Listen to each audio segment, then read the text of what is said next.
High প্রিয় শিক্ষার্থীরা, আসসালামু আলাইকুম। আশা করি সবাই ভালো আছো। আজকে আমি চলে আসলাম একটি নতুন পর্বে।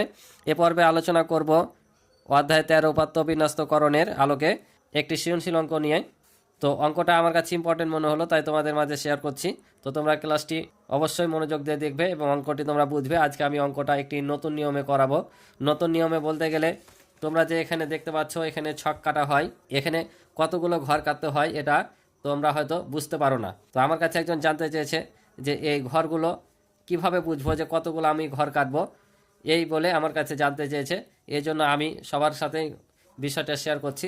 অনেকে হয়তো জানো না যে আসলে এই ঘরগুলো কাটার একটা নিয়ম আছে, অর্থাৎ সূত্র আছে, কতগুলো আমরা ঘর কাটবো। তো সেই নিয়মটাই আমি আজকে শিখিয়ে দেবো। এই যে তোমরা দেখতে পাচ্ছ এই সূত্রগুলো আছে। তো এই সূত্রগুলো তোমরা অনেকে হয়তো জটিল ভাববা যে আমি কেন এতগুলো সূত্র করবো। তো সূত্র করার দরকার নাই, তোমরা চাইলে আমি 13 অধ্যায়ের অঙ্ক করেছি, যারা আমার ক্লাস দেখেছো ওভাবেই তোমরা অঙ্কটা করবা, এভাবে না করলেও চলবে। বাট এভাবে জানা থাকলে তোমাদের ভালো, এবং বড় ক্লাসে 9-10-এ তোমাদেরকে এইটা এভাবে অঙ্কগুলো করা লাগবে, বা 6-7-এ তোমাদের পরিসংখ্যানের অধ্যায় থাকবে, সেই অধ্যায়ে অঙ্কগুলো এভাবে করা লাগবে। তো এখানে শেখা থাকলে তোমাদের ভালো, আর তোমরা চাইলে ওভাবে করতে পারো। অর্থাৎ আমি 13 অধ্যায় যেভাবে শিখেছি সরাসরি তোমরা এভাবে ছক কেটে করতে পারবে, কোনো সমস্যা নাই। তবে আমার কাছে জানতে চেয়েছে একজন, তাই আমি এভাবে বুঝিয়ে দেওয়ার জন্য আমি ভিডিওটি করলাম, যে সবার জানা হবে যে আসলে এখানে কতগুলো ঘর কাটতে হয় নিচের সারিতে। তাহলে আমরা দ্বিধাদ্বন্দ্বে থাকলাম না যে এখানে কতগুলো ঘর নিব, আমাদের গুনে গুনে ঘর কাটতে হলো না। তো চলো আমি অঙ্কটা তোমাদেরকে সুন্দর করে বুঝিয়ে দেবো।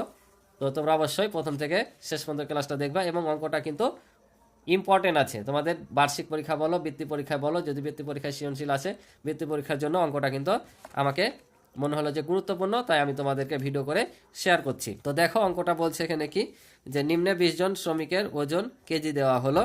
এখানে 20 জন শ্রমিকের ওজন দেওয়া আছে, ঠিক আছে। 20 জন শ্রমিক আছে, এক একজনের ওজন এক এক রকম, কারো 70, কারো 62, কারো 54, 60 এভাবে বিভিন্ন ওজন দেওয়া আছে। এবং প্রশ্ন বলছে 5 শ্রেণী ব্যবধান উপাত্তগুলোকে সারণীতে বিন্যস্ত করো। অর্থাৎ এই যে 5 শ্রেণী ব্যবধানে এটা একটা সারণী, এটাকে বলে সারণী, ঠিক আছে।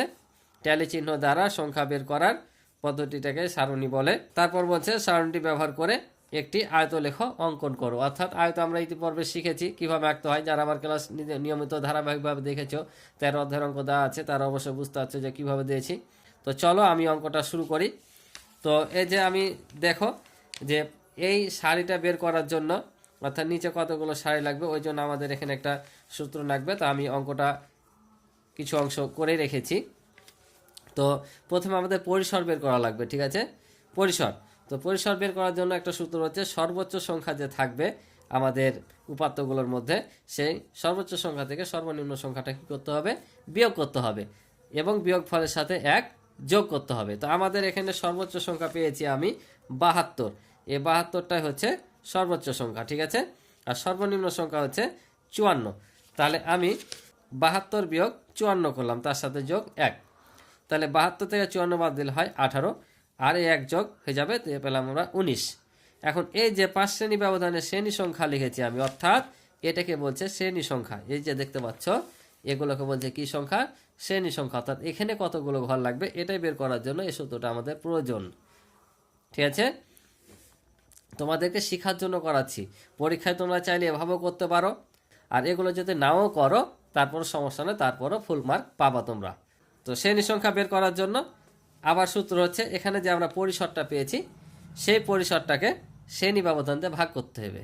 কি বললাম, এই পরিসরকে শ্রেণী ব্যবধান, অর্থাৎ এখানে আমরা যত শ্রেণী ব্যবধান অঙ্কটা করব তত দিয়ে ভাগ করতে হবে, ঠিক আছে। তাহলে আমরা পরিসর পেয়েছি 19, আর শ্রেণী ব্যবধান ধরেছি 5। তাহলে 5 দিয়ে যদি আমরা 19কে ভাগ করি তাহলে 3.8।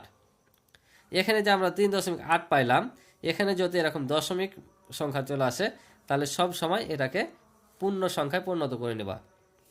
অর্থাৎ 3.8 আছে, আমরা এখানে 4 নিয়ে নেব, ঠিক আছে।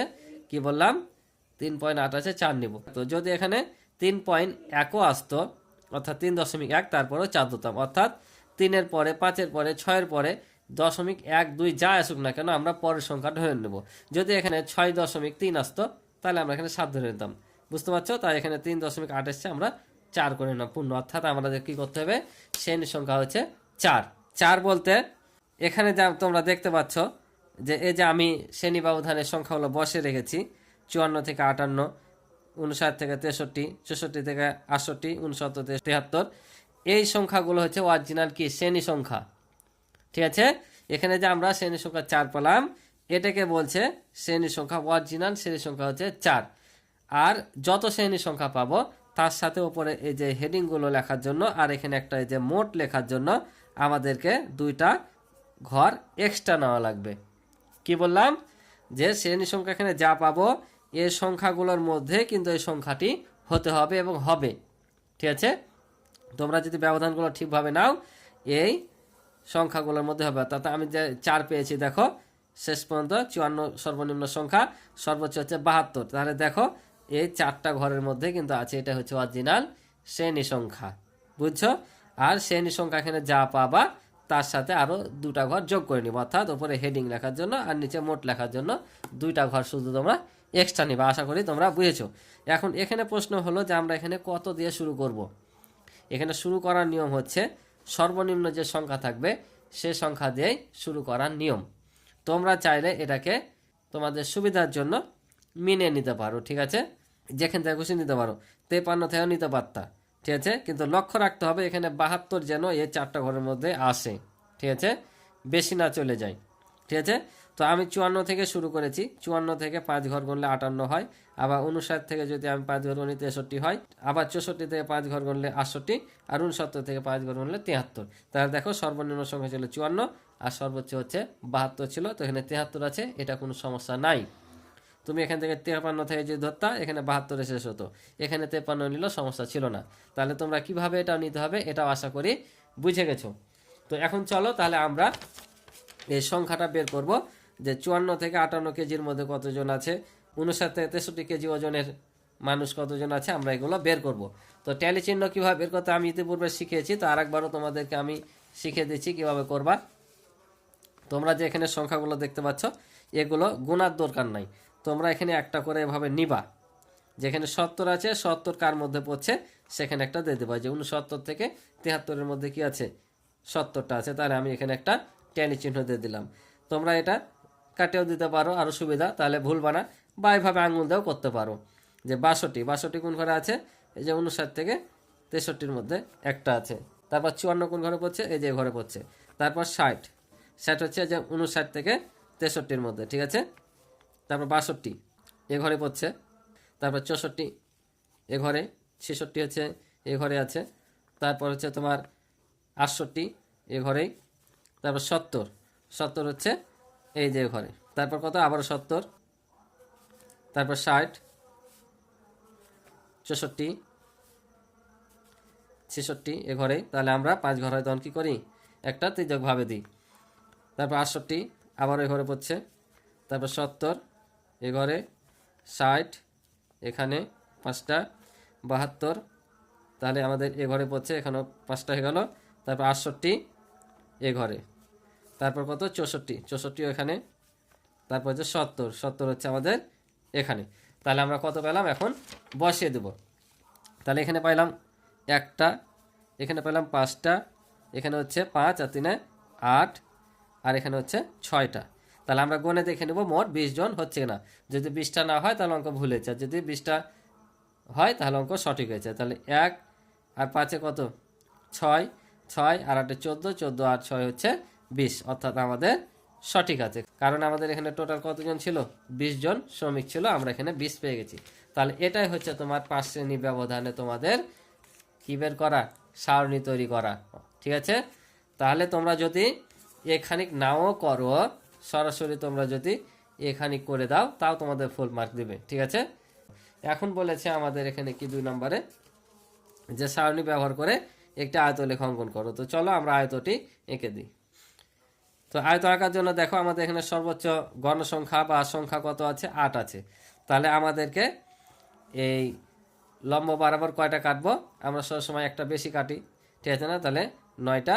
আর এ পাশে কাটবো কয়টা, ব্যবধান কয়টা আছে, 1 2 3 4টা, 4। তাহলে আমরা এদিকে কাটবো একটা ফাঁকা রেখে, ওদিকে একটা ফাঁকা রেখে, অর্থাৎ 6টা কাটবো। ঠিক আছে, তাহলে এখানে যেহেতু 8টা আছে উপর দিকে কাটবো 9টা, আর এদিকে 4টা ব্যবধান আছে, তো আমরা কাটবো 6টা, কারণ প্রথমে আর শেষে একটা করে ফাঁকা রাখলে দেখতে ভালো লাগে। তো চলো করি।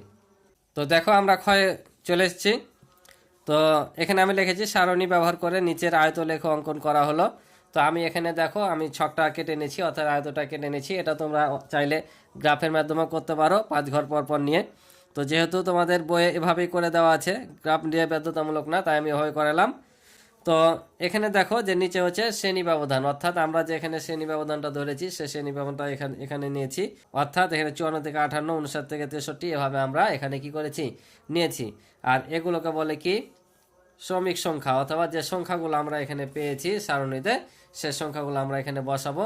এখানে 0 থেকে শুরু করে প্রতি ঘরের মান 1 করে, ঠিক আছে। এগুলো প্রতি ঘরের মান 1 করে হবে, ইতিপূর্বে তোমরা জেনেছো। তাহলে এটা হচ্ছে শ্রেণী ব্যবধান আর এটা হচ্ছে শ্রমিকের সংখ্যা। তো প্রথমে আমরা দেখে নেব 54 থেকে 58 পর্যন্ত কতজন শ্রমিক পেয়েছি। আমরা পেয়েছি অনলি কয়জন, একজন।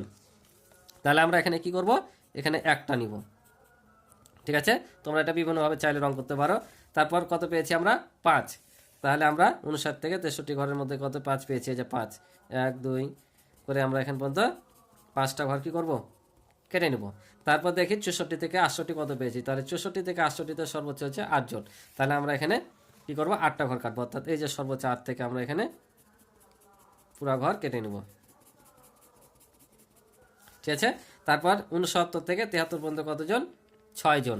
তাহলে আমরা এখানে কি করব, 6টা কাটবো, এই যে 6।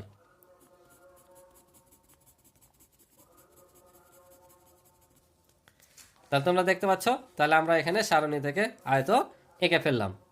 তো আশা করি তোমরা যারা শেষ পর্যন্ত ক্লাসটি দেখলে, প্রথম থেকে শেষ পর্যন্ত অঙ্কটা বুঝেছো। অঙ্কটা সম্পূর্ণটাই নতুন আঙ্গিকে ছিল, এর আগে তোমরা শিখেছো কিনা জানি না। শিখে না থাকলে তোমরা নতুন কিছু শিখলে। অঙ্কটা ইম্পর্টেন্ট অঙ্ক, অবশ্যই তোমরা অঙ্কটা ভালোভাবে দেখবা। বার্ষিক অথবা বৃত্তি উভয় পরীক্ষাতেই দেওয়ার মতো অঙ্ক, অথবা হুবহু এমন দিবে না অঙ্ক, হয়তো তোমাদের কেউ বলতে পারবে না যে অঙ্কটা হুবহু আসবে, তবে এই ধরনের অঙ্ক আসার সম্ভাবনা আছে। তাই তোমাদের অঙ্ক কোনটা পড়বে সেটা ফ্যাক্টর না, তোমরা যখনই অঙ্ক করবা সবসময় অঙ্কের নিয়মগুলো ফলো করার চেষ্টা করবে, বুঝছো। সবসময় অঙ্ক নিয়ম ফলো করবে, তাহলে দেখবা যে অটোমেটিকলি তোমাকে যেখান থেকে অঙ্ক দেখনা পারবা। তো আজকে এ পর্যন্ত। আমার ভিডিও যদি বা ক্লাস যদি তোমাদের ভালো লেগে থাকে, অবশ্যই তোমরা সাবস্ক্রাইব করে আমার পাশে থাকবে, এবং ইতিপূর্বে যারা আমার চ্যানেলটি সাবস্ক্রাইব করে পাশে আছো তাদেরকে অসংখ্য ধন্যবাদ। আর ভিডিও ভালো লাগলে অবশ্যই লাইক কমেন্ট করে তোমাদের মতামতগুলো জানাবে। আজকে ভালো থাকো, সুস্থ থাকো, দেখা হবে পরবর্তী কোনো নতুন পর্বে। আল্লাহ হাফেজ।